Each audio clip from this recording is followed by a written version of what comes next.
नमस्कार, YouTube के free coaching channel पर आपका स्वागत है। मैं हूं अभिषेक पांडे और आज हम लोग रीजनिंग के एक important topic mirror and water image के बारे में जानेंगे। दोस्तों, इस वीडियो में हम सिर्फ और सिर्फ मिरर इमेज के बारे में समझेंगे, जबकि अगले वीडियो में हम वाटर इमेज के बारे में आपको समझाएंगे। जैसे कि हम सब जानते हैं कि हमारा प्रतिबिंब कब बनता है, हमारी इमेज कब बनती है, जब हम खुद को शीशे में देखते हैं उस समय, और जब हम पानी में देखते हैं तब भी हमारी इमेज बनती है। तो उन्हीं प्रॉपर्टी के आधार पर कि किस तरीके की इमेज बनेगी किसी भी ऑब्जेक्ट को देखने पर और कितनी दूरी से देखने पर, तो क्या-क्या पॉसिबल क्वेश्चंस बन सकते हैं, हम यहाँ पर उन सभी टॉपिक्स के बारे में डिस्कस करेंगे। तो सबसे पहले मैं आपको ये बता दूँ कि जो मिरर इमेज है, मिरर इमेज में कुछ ऐसे अल्फ़ाबेट्स हैं जो कि 11 अल्फ़ाबेट्स हैं AHIMOTUVWXY। इन्हें आप अगर अच्छे तरीके से लिखेंगे तो आप ये पाएँगे कि इनका जब भी आप मिरर इमेज बनाते हैं, जब भी इनके सामने कोई शीशा को रखते हैं, तो ये बिल्कुल ही सेम रहते हैं इमेज में, मतलब इनका उल्टा और सीधा एक समान ही रहता है, ठीक है? अगर आप शीशे के सामने खड़े हो जाएँ और अपने नाक के दाहिनी तरफ कोई चॉक से निशान लगा लें, तो आप ये देखेंगे कि वो शीशे में आपके लेफ़्ट की तरफ दिखाई देगा। मतलब मिरर में क्या होता है, अपोज़िट डायरेक्शन में चीज़ें दिखती हैं। तो अभी जैसे कि मेरे पास एक लेटर ए है और ये मिरर इमेज है, जो लेटर ए है और एक एरो लगी हुई है बी है। तो जब हम उसको शीशे पे देखेंगे तो दिखेगा कैसे, ए ही रहेगा और बी देखो शीशे से दूरी की तरफ है, तो बी भी शीशे से दूरी की तरफ है। मतलब इनका डिस्टेंस सेम होता है, लेकिन इनकी इमेज, मैं ये आपको बस यही बताना चाहता था कि इनकी डिस्टेंस सेम होती है, ठीक है?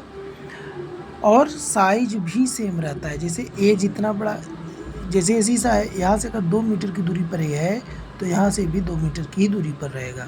बी की जो दूरी यहाँ से होगी, वही दूरी यहाँ से भी होगी, ठीक है? आप ये मत समझना कि मैंने ए लिखा है तो यहाँ ए डैश क्यों लिख दिया है, यहाँ पर बी ए ही होना चाहिए था। यहाँ बी है तो बी ऐसे है, तो मिरर इमेज इसकी ऐसे बननी चाहिए। अभी मैं बस आपको ये बता रहा हूँ कि ये सेम डिस्टेंस पे होते हैं, इनकी साइज़ सेम होती है। जैसे एक और ले लेते हैं कि एक ऑब्जेक्ट है, वो इस तरीके से है जहाँ पे पॉइंट ए बी सी लिखे हुए हैं।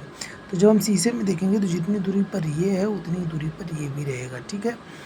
तो अगर ए नीचे है तो ए भी यहाँ पर भी नीचे रहेगा, बी यहाँ पर ऊपर था तो बी यहाँ पे ऊपर है, सी आगे की तरफ था तो सी भी यहाँ पे है। अब हम जानते हैं कि जो कैपिटल लेटर्स होते हैं उनका मिरर इमेज कैसा बनता है। तो यहाँ पर हमने सिर्फ आपको ये बताया कि जो इमेज की डिस्टेंस होती है वो सेम रहती है, साइज भी उस ऑब्जेक्ट का सेम ही रहता है। अब कैपिटल लेटर्स के मिरर इमेज के बारे में जानते हैं।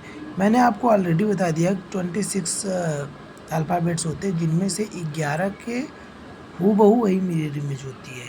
लेकिन वो कैपिटल लेटर्स, मैं यहाँ पर कैपिटल लेटर्स की बात कर रहा हूँ, स्मॉल लेटर की नहीं, क्योंकि स्मॉल लेटर में कहानी अलग हो जाएगी।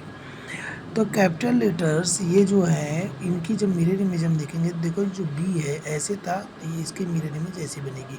उल्टा, उल्टा का मतलब ये है कि यहाँ पर जो सर्कल्स बन रहे हैं वो दाहिनी तरफ बन रहे हैं लाइन के, है ना? तो यहाँ पर लाइन तो उसी दूरी पर रहेगी, लेकिन यहाँ पर बाईं तरफ बन जाएगा। यहाँ पर सी का मुंह दाहिनी तरफ खुला है तो यहाँ पर बाईं तरफ हो जाएगा। यहाँ पर डी का जो कर्व है वो दाहिनी तरफ है तो यहाँ पर बाईं तरफ हो गया। तो जस्ट अपोजिट हो जाएगा, डिस्टेंस सेम रहेगी, ठीक है?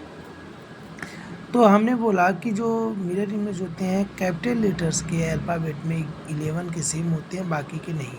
लेकिन स्मॉल लेटर में कहानी अलग हो जाएगी, क्योंकि यहाँ पर देखो मिरर इमेज ए का कैपिटल लेटर में सेम होता है, लेकिन स्मॉल लेटर में देखो अलग हो जाता है, उल्टा। इधर इसका मुंह ऐसे था तो इसकी मुंह ऐसी हो जाएगी, इसका मुंह ऐसे था तो इसका मुंह ऐसा हो जाएगा, ठीक है? वही कहानी रहेगी नंबर्स के बारे में। जैसे 0 सेम है, 1 इस तरीके से अगर लिखा गया तो 1 सेम है।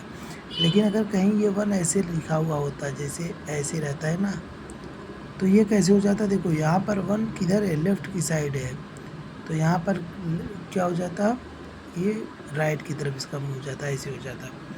तो इसी तरीके से 2 है, ऐसे है तो इसका मुँह ऐसे हो गया, 3 इधर मुँह करके था तो ये ऐसे हो गया, ठीक है?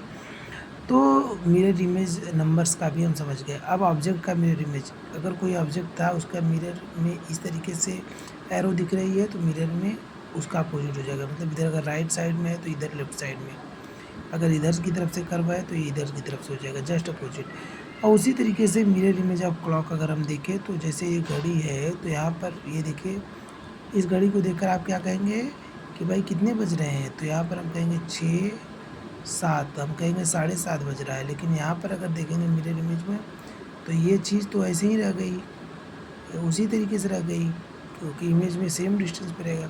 लेकिन ये इधर लेफ्ट की तरफ थी तो सीधी छोटी वाली राइट की तरफ हो गया, तो इधर 1 घंटे पर थी तो इधर भी 1 घंटे पर, तो 6 के पहले ये 5, तो यहाँ पर 5:30 बज रहे हैं, जबकि इस घड़ी में 7:30, तो 7:30 का मिरर इमेज हो गया 6:30। ठीक है, तो इस तरीके से आपको एग्ज़ाम में क्वेश्चंस आएंगे। तो आई होप आपको ये वीडियो पसंद आया होगा और चीज़ें समझ में आई होंगी। तो कल की वीडियो में हम डिस्कस करेंगे वाटर इमेज के बारे में। Thanks for watching my video, take care and good bye.